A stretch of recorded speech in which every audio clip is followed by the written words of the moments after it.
Hello YouTube and welcome to Katrinka LOL. And it's been a minute since I've made a video. I think it's been about a month because we had, and I did a video about personal SHTF. So I'm just going to go over what's happened since that all started, and let's get started with that.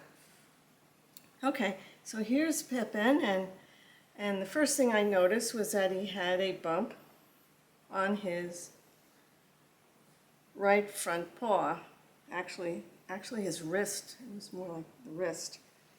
And I thought it was a cyst, but I figured I'd get it checked out anyway, just to be safe. So we brought him into the vet, and the vet said he thought it was a mast cell tumor. And that was a complete shock to me. I wasn't expecting to hear that, but he said that we should schedule surgery to get it taken out, and hopefully that would be curative of it. They were not able to get a biopsy that day. So then I took Pippin in for a second opinion. I just wanted to see what another vet hospital would say. And between that time and the time that we got to the second opinion, a second tumor popped up on his left wrist area. So we went in to the second opinion, and they were able to get a little aspiration of tumor cells out of the right wrist. So they sent that in for a pathology, and it was really amazing that they did it digitally.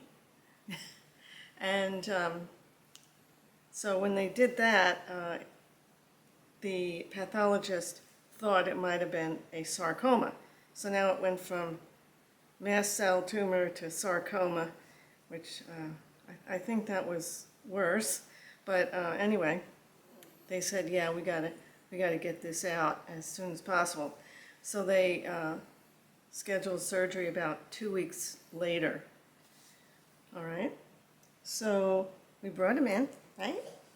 And he had his surgery, and they sent it. They asked me if I wanted to have histopathology, is what they called it, and I said, yeah, I want to know if you got it all and what exactly it is, and so they did send it in.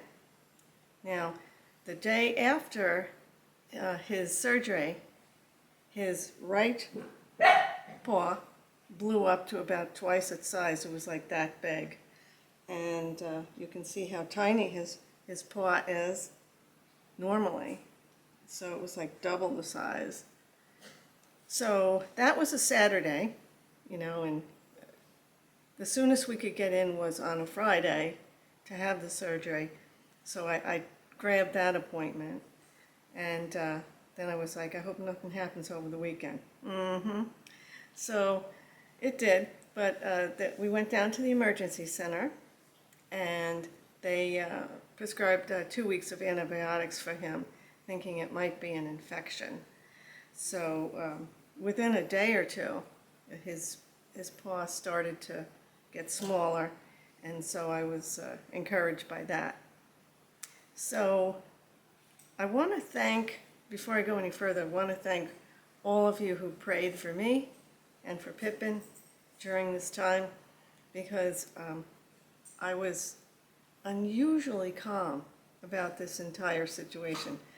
I love this dog with all my heart, and so this was a beyond understanding peace that I had, and I believe it was due to the prayers that people were praying. So I want to thank you for that. So anyway, so we were giving him his antibiotics, and he was getting better. And then after 10 days, he got his stitches out. So now he doesn't have his stitches in, and he's been wearing this cone. And he's only allowed to get the cone off if he will not lick the areas that were operated on, which he will not cooperate in yet. So we're just waiting. So after he got the stitches out, the vet called with the histopathology report, which was quite stunning to me because the left paw had a tumor in the hair follicle, which I had never heard of before, but that was benign, so that's good news. On the right paw, the one that initially popped up, it's what is called a glomus tumor, which is an extremely rare tumor, and the vet said it's so rare that she had never heard of it. And so the entire pathology department at the University of Tennessee was interested in this case. And so they were all conferring on it and so on. So unfortunately, I think a few cells were left behind, and they are not sure if glomus tumors are benign or malignant, or if they start out benign and then turn malignant, or if they just stay benign, so they're just not sure. They don't know enough. And when I tried to look up stuff on this particular tumor, there wasn't a whole lot about it. So yeah, it is pretty rare. So anyway, that's where we're at. And we're moving along in the recovery process. And he's allowed to, we had to keep him, confined for the first 10 days until he got his sutures out. And there goes Cedric. So we had to keep him confined and quiet, so he wasn't allowed to jump or anything. So now he's allowed to jump and stuff. He just has to stay away from licking the areas. So that's the update on Pippin, and I want to thank you all for your patience in waiting for me to get back online. And I have a number of videos that I'm planning on making, so I'm glad to be back, and I'm glad that we're on this side of this SHTF. All right, so take care, and I'll see you in the next video.